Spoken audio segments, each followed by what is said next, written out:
From Lights Out to the Checkered Flag, this has been Lights Out, Let's Chat podcast. We'll see you next time. Hey everyone, and welcome back to Lights Out, Let's Chat. We are officially back from summer break.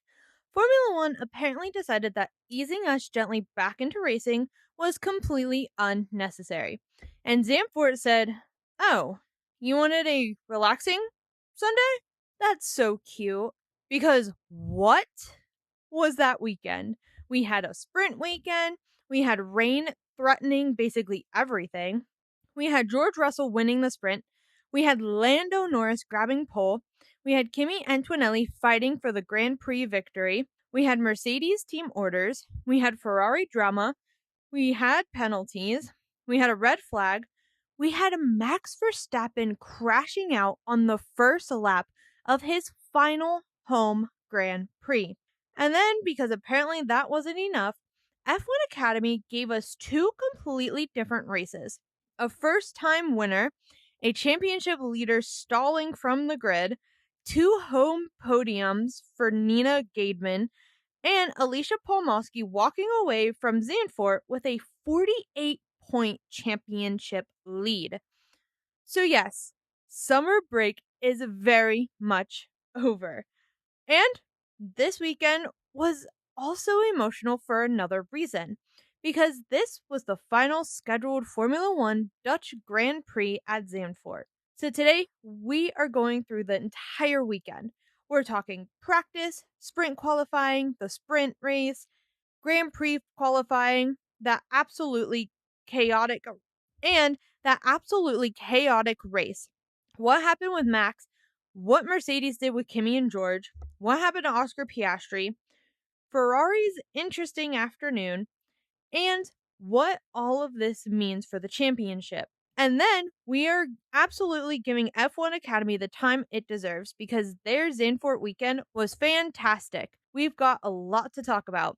So get comfortable, grab a snack, grab a little drink, and let's get started. Before we dive into what happened on track, we need to talk about something that happened before the weekend really got going. Because one of the biggest Formula One stories of the entire summer has officially been put to bed. That is right, Max Verstappen has extended his contract with Red Bull through the end of 2030. You heard me right. He has extended his contract with Red Bull until the end of 2030. So, after months of questions about whether Max could leave Red Bull, whether Mercedes could become an option, whether McLaren could somehow enter that conversation, whether Max would even want to stay in Formula One long term, we finally got an answer. He is staying, and I think this matters beyond simply knowing which team Max is driving for, because Red Bull have not had the easiest start to these new 2026 regulations. Max came into Zandvoort without a Grand Prix victory this season. Think about how strange that sentence sounds after the last several years. But Red Bull have not been the dominant team. Mercedes have become a championship force. Ferrari have won. McLaren have now clearly become dangerous again, and Red Bull had to rebuild. So when Max commits through 2030, he's not signing because everything is perfect today. He's effectively saying that he believes enough in where this project is going to stay for the long term. And that puts enormous pressure on Red Bull, because congratulations, you secured Max Verstappen. Now you have to give Max Verstappen a car that can actually fight for championships again. And I also think there's something interesting about the timing. They announced this at Zandvoort, his home race, the final Dutch Grand Prix. This should have been this huge celebration, new contract, Orange Army everywhere, final Zandvoort weekend, potentially one final home victory, and then the actual racing weekend went not according to the plan, like at all. We'll get there. But first, we need to rewind to Friday. Now remember, Zandvoort was a sprint weekend, and if you're newer to Formula One and you're Wondering why that matters, sprint weekends give the teams much less practice time. Normally, you've got 3 practice sessions before qualifying. On a sprint weekend, you only get 1. That's it. You get 1 practice session before you're thrown into competitive sessions. So, when the cars came out for FP1, there was immediate pressure to figure everything out. Car balance, tires, setup, long run pace, qualifying pace, and Kimi Antonelli apparently came back from summer break and decided he was ready. Kimi topped FP1 with a 112.949. Lando Norris was second, only 0.121 seconds behind him, and George Russell was third. But here's how close this was. George Russell was only 4 thousandths of a second behind Lando. That is right, you heard me correctly. 4 thousandths of a second behind Lando. You can't even dramatically blink that quickly. So, Mercedes had Kimi first and George third, with Lando's McLaren sitting right between them. Lewis Hamilton was fourth, Charles Leclerc was fifth, Oscar Piastri sixth. And the entire top 5 was separated by less than 3/10 of a second. That immediately told us something important. This did not look like one team had arrived at Zandvoort and everybody else could just pack up and go home. Mercedes looked quick, McLaren looked quick, Ferrari looked competitive, and then there was Red Bull, because Max Verstappen was 11th at Zandvoort in his home race after signing his shiny new contract. Not exactly the opening Red Bull wanted. Max was struggling with the balance of the car, particularly oversteer. And there were also concerns during the session around the way the car was behaving. And because this was the only practice session, Red Bull didn't have the luxury of saying, we'll completely rethink this overnight and try again in FP2. Sprint qualifying was coming. There was another major Red Bull storyline too. Isaac Hadjar was unable to race this weekend because of a wrist injury. That meant Liam Lawson stepped into the Red Bull alongside Max Verstappen, while Yuki Tsunoda returned to Racing Bulls. So there was already a lot happening inside that Red Bull family before we even reached the first competitive session. And then came sprint qualifying. Friday afternoon completely flipped the Mercedes story. Kimi Antonelli had been fastest in practice, but when sprint qualifying arrived, George Russell said, okay, my turn. George took sprint pole with a 111.567, and Lando Norris was only 0.041 seconds behind him. Again, nothing, absolutely nothing between these cars. Charles Leclerc put Ferrari third, Oscar Piastri was fourth, and Kimi Antonelli ended up fifth. Now, Kimi's session was messy. On his first SQ1 run, he went wide at turn 13 and through the gravel. He managed to continue and eventually reached SQ3, but his car had taken damage and he couldn't recreate the pace we'd seen in practice. And this is one of those little reminders about sprint weekends.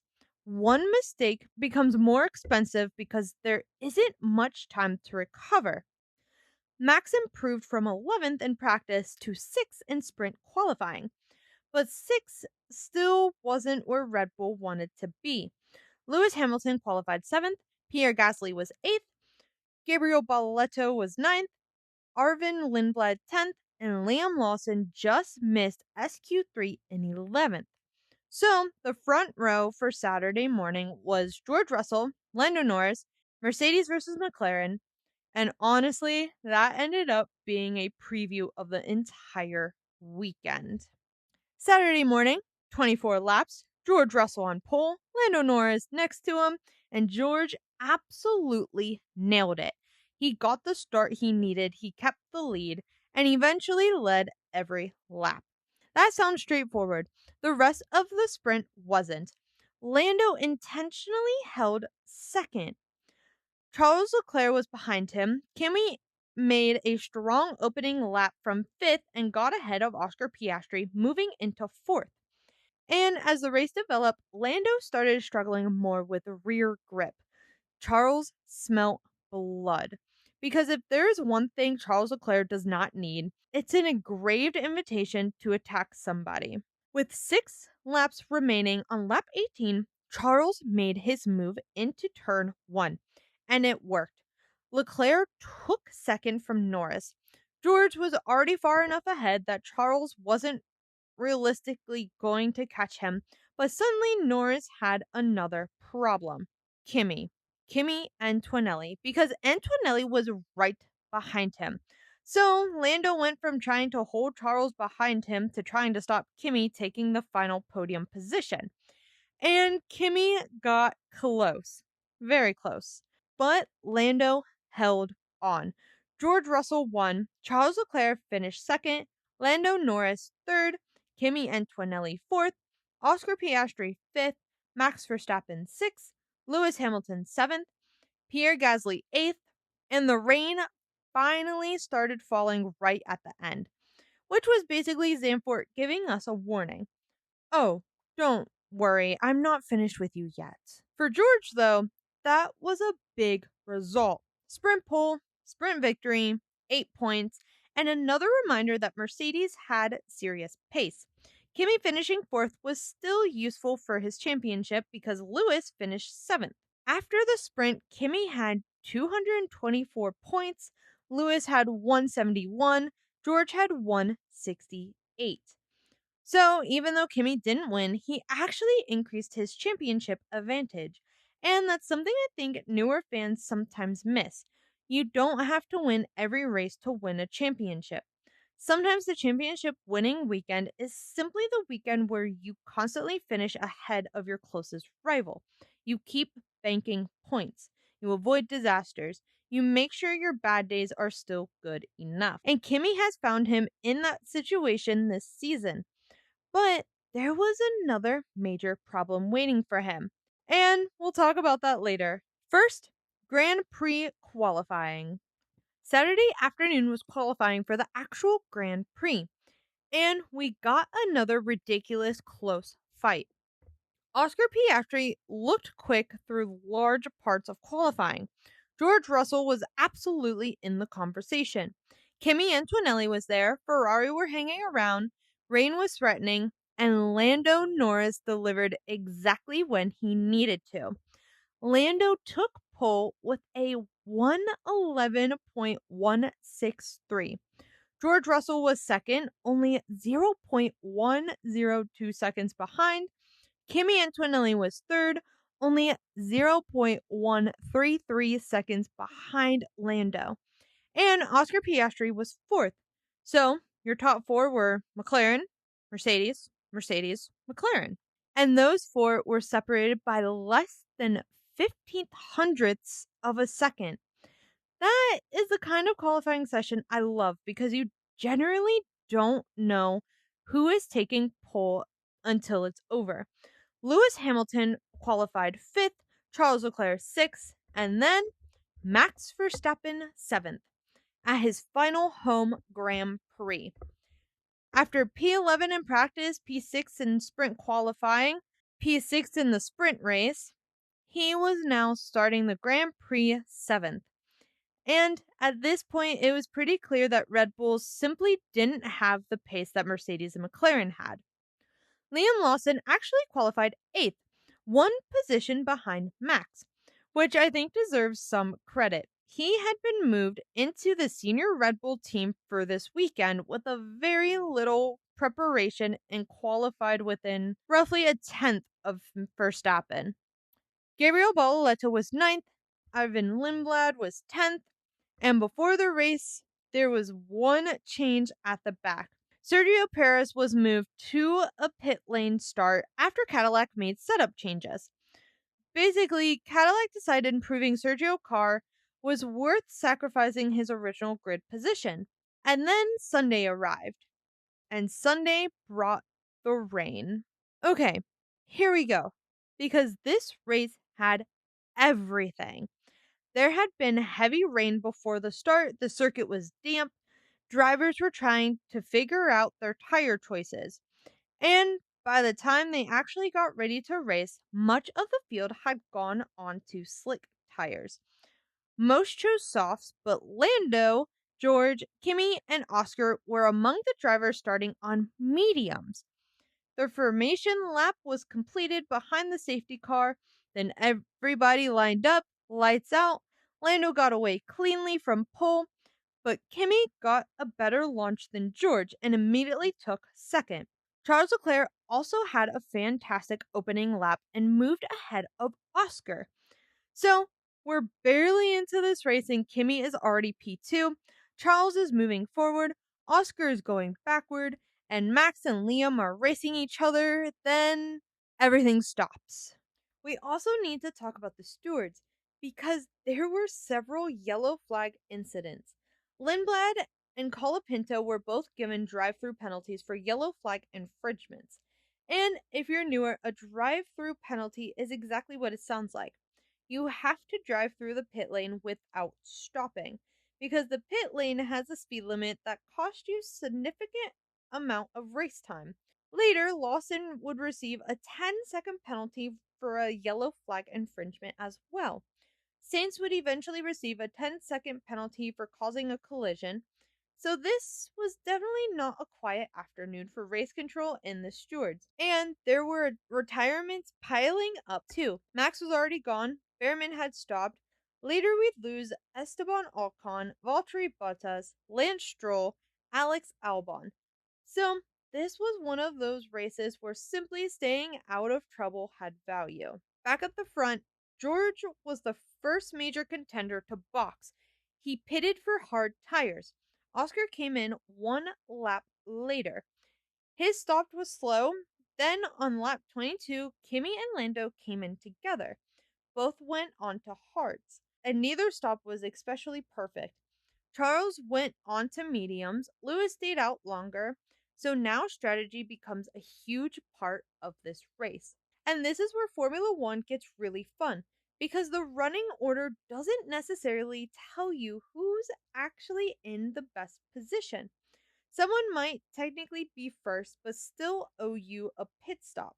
Someone else might be fourth, but have much newer tires. Someone might be on a compound that can go much longer.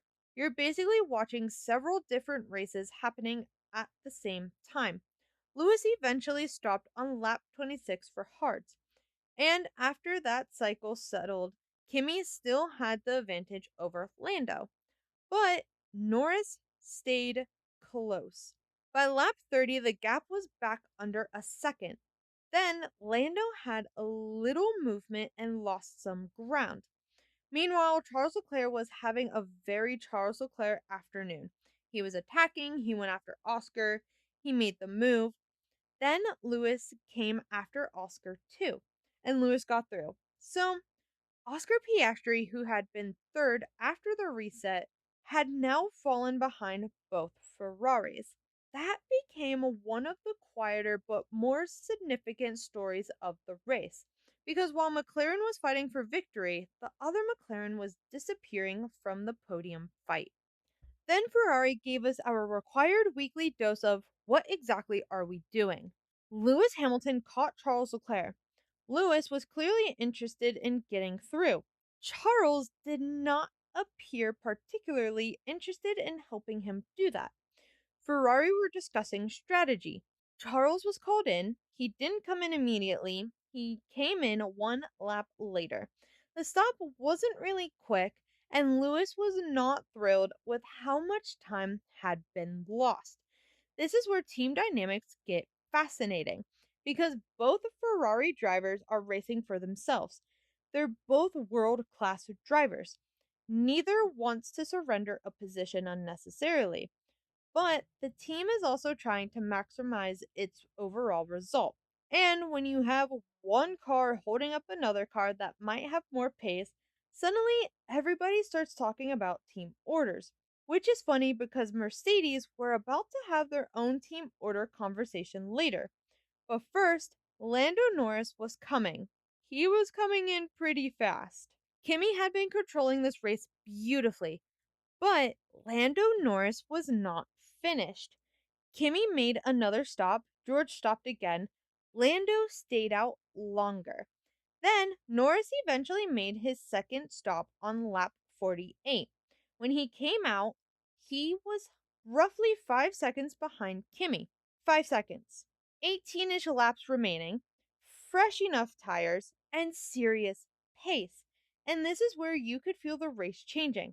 5 seconds becomes smaller and smaller and smaller.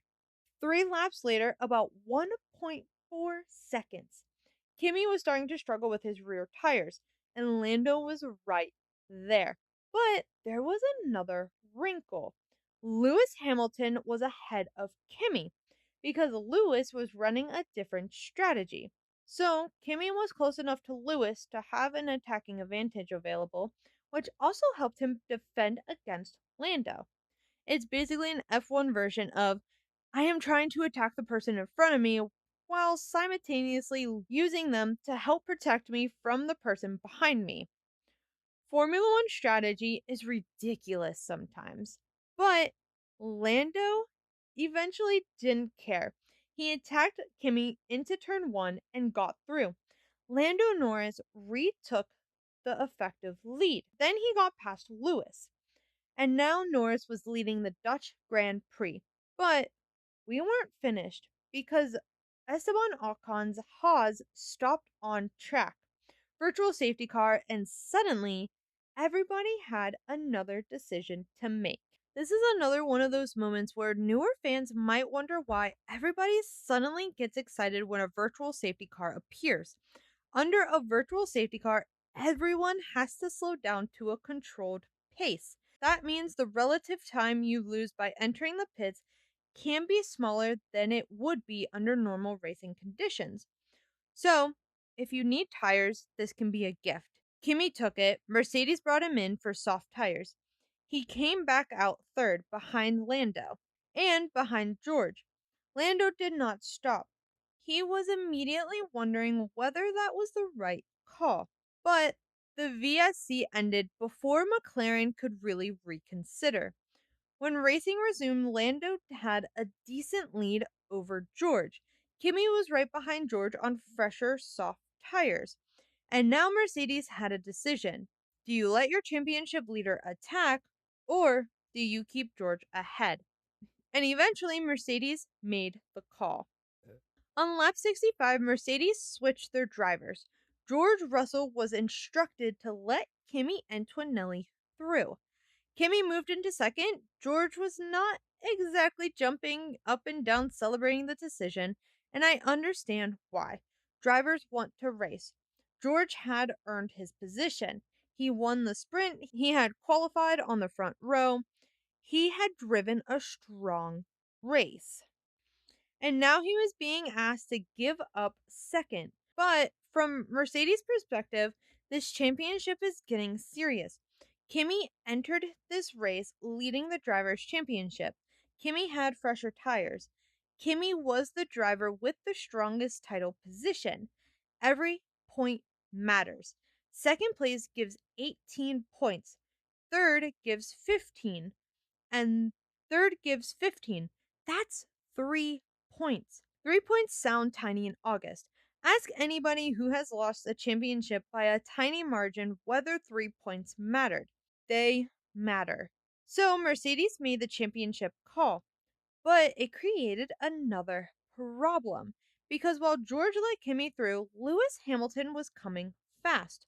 George immediately had Ferrari right behind him. And he even expressed concern that Mercedes might have just cost them a double podium.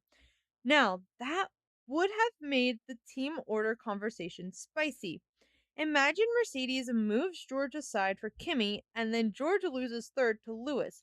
Suddenly, instead of second and third, Mercedes have second and fourth. Fortunately for Mercedes, George held on. Barely. Lando won. Kimi finished second, George third, Lewis fourth, Charles 5th, Oscar 6th, and George finished less than a second ahead of Lewis. Charles was only about half a second behind Lewis. So, 2nd through 5th were basically all packed together. That podium was not safe until the finish line. And through all of that, Lando Norris won, 11 and a half seconds ahead of Kimi by the checkered flag. And I think this was a much more impressive victory than simply looking at the margin would suggest, because he didn't just start on pole and disappeared. He lost the lead. He had to chase Kimi. He had to manage strategy. He had to make the pass. He had the virtual safety car situation, and he still came out of the other side with the win. It also was his second Grand Prix victory after Hungary, and McLaren's third Dutch Grand Prix win.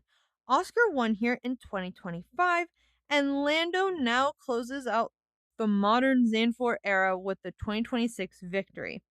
That's pretty cool, especially considering how different McLaren's two races were.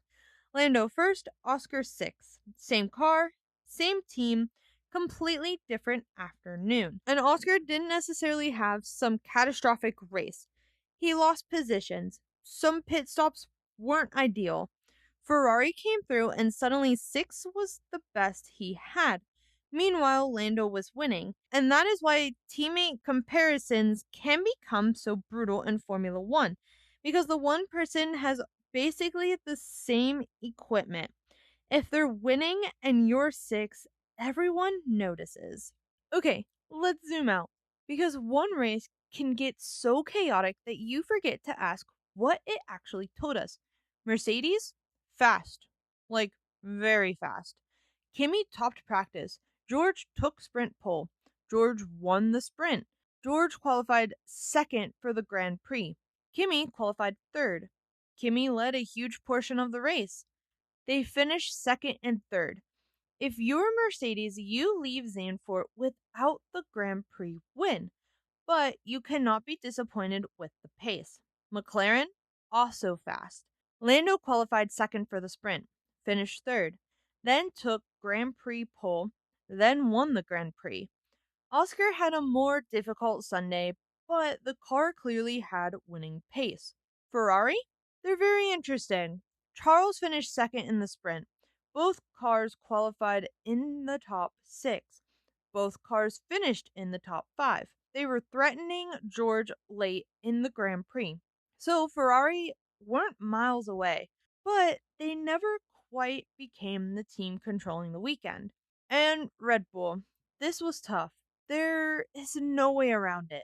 Max, 11th in practice, 6th in sprint qualifying, 6th in the sprint, 7th in Grand Prix qualifying, crashed on lap 1, and Liam Lawson finished 7th. This is not the level Red Bull want, especially 3 days after announcing that Max is staying through 2030. The contract is secured. Now the performance has to follow. And before we move to F1 Academy, I want to talk about the track itself, because this was the final scheduled Dutch Grand Prix. Formula One returned to Zandvoort in 2021, and regardless of who you support, I think you have to acknowledge what this race became.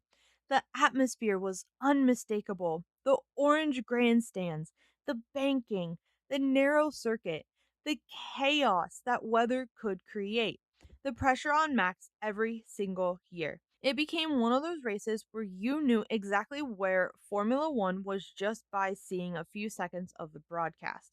And now it's gone from the upcoming calendar. Maybe Formula One returns someday. Motorsport calendars do change. We've seen races leave and eventually come back before. But as things stand right now, that chapter is finished. And I think it's kind of fitting that the last race wasn't boring. A red flag, rain, strategy, a fight for lead, team orders, penalties, a close podium fight, Lando winning, Max crashing. If Zandvoort was going to leave, it apparently wanted to leave dramatically.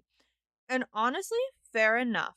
Okay, F1 Academy, because they absolutely deserve their own conversation after this weekend. F1 Academy was back this weekend too, and their championship leader Alicja Palmowski came into Zandvoort with a 30-point lead over Emma Felbermeyer.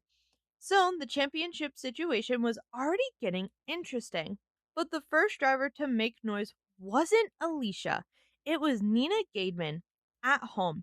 Nina went fastest in practice with a 138.729. Gaidman went fastest in practice with a 138.729.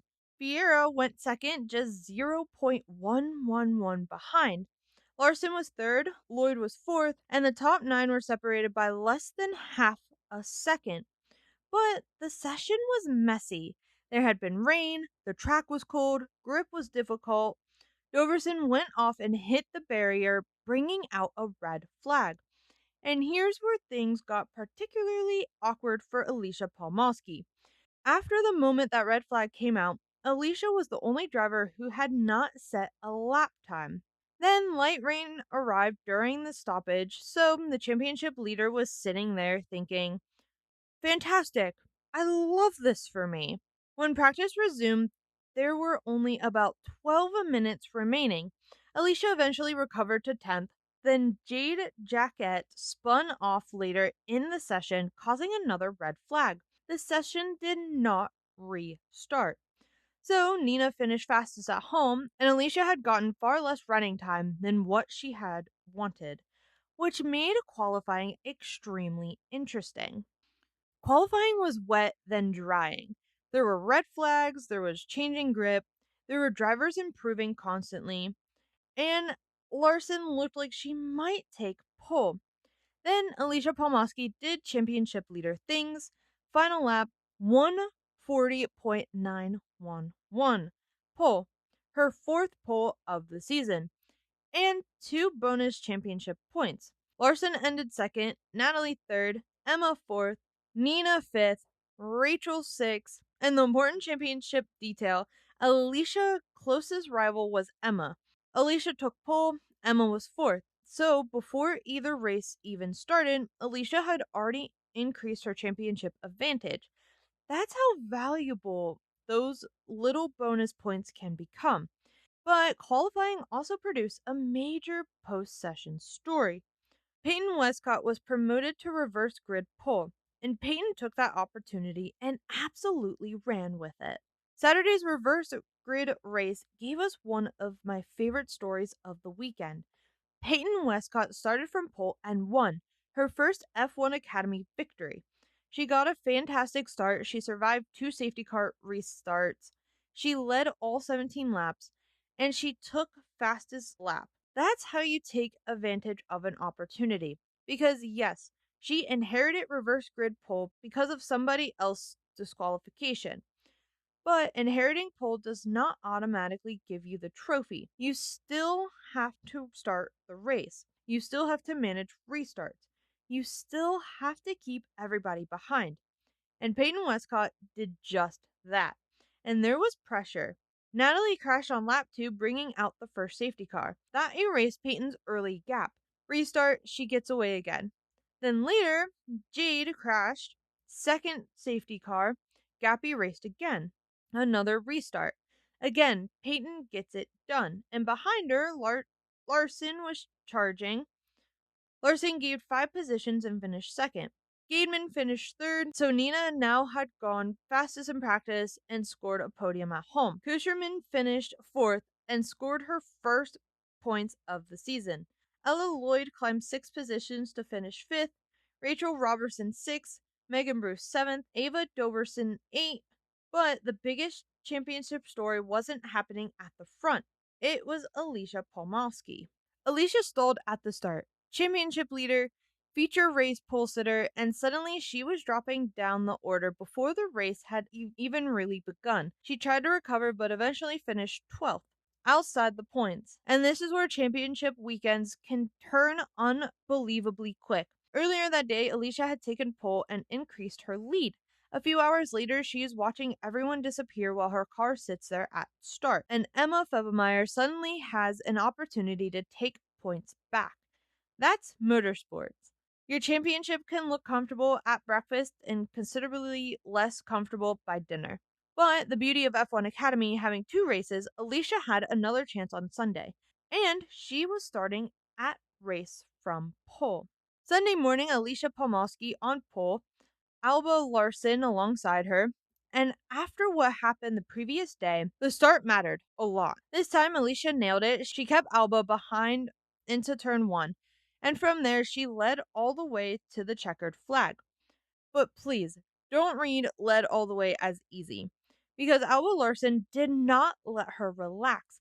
Alba stayed close, she applied pressure, Alicia had to keep delivering clean laps, and Palmowski held on.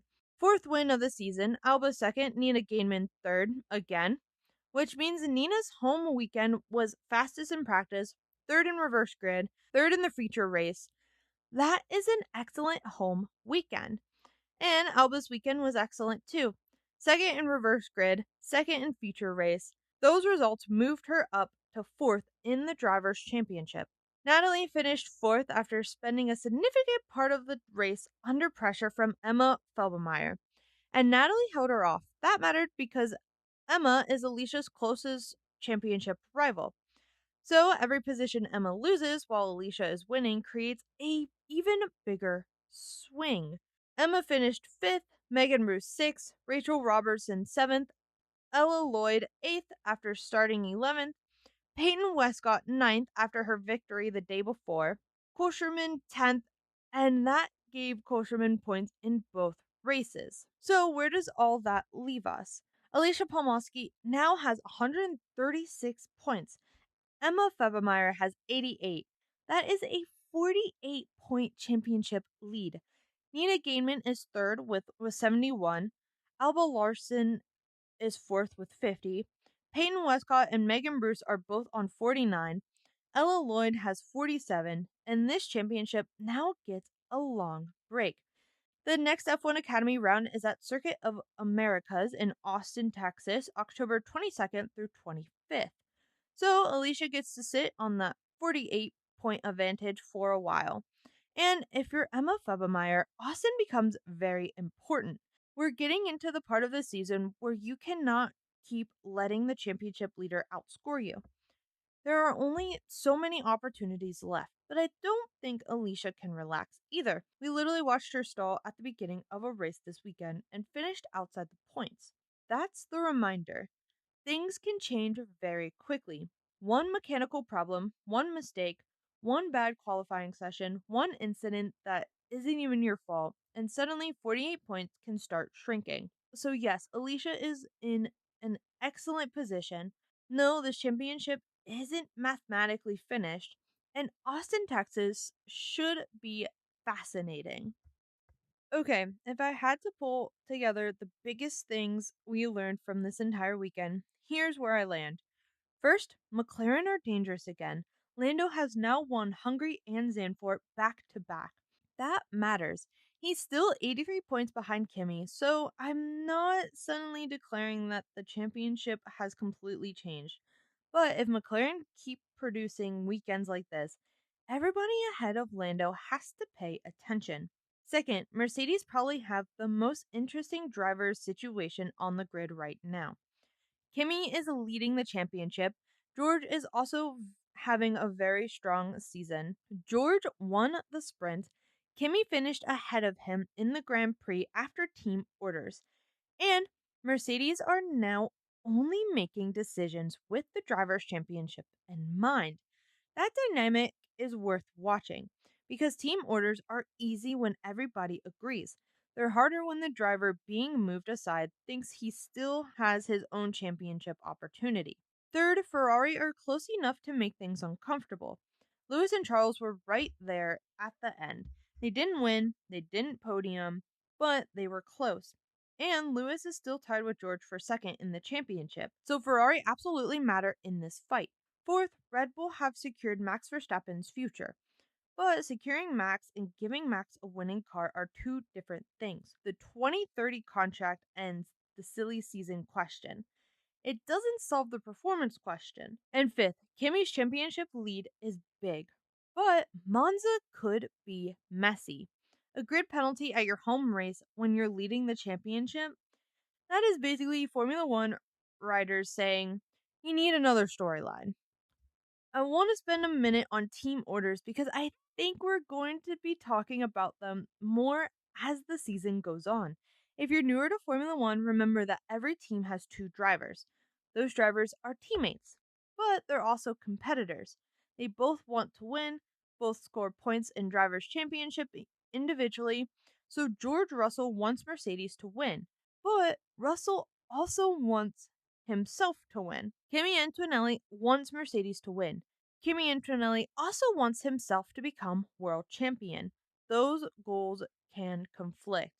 Early in the season, teams generally preferred letting both drivers race as freely as possible. But as the championship develops, the math starts becoming important. If one driver has a realistically championship opportunity and the other driver doesn't, the team may prioritize the championship contender. That's basically what we saw in Zandvoort. Kimi had fresher tires and the championship lead. Mercedes moved George aside. Now imagine this happens 5 more times. George may become less thrilled. Or imagine George suddenly wins 2 races while Kimi has 2 bad weekends. Then the championship picture changes.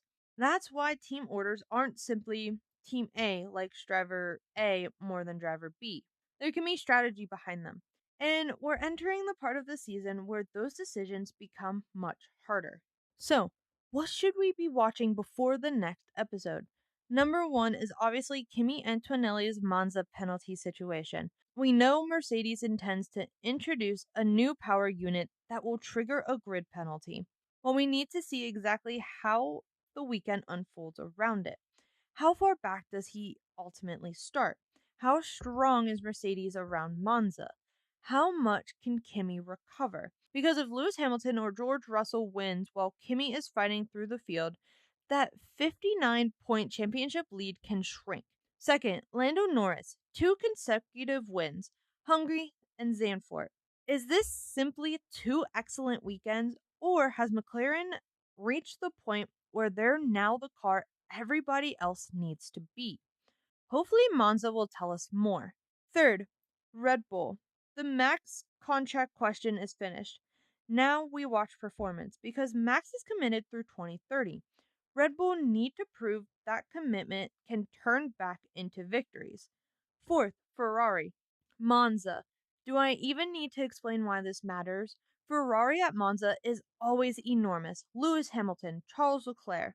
Kimi Antonelli being Italian and leading the championship for Mercedes, there are going to be approximately 17 emotional storylines happening simultaneously.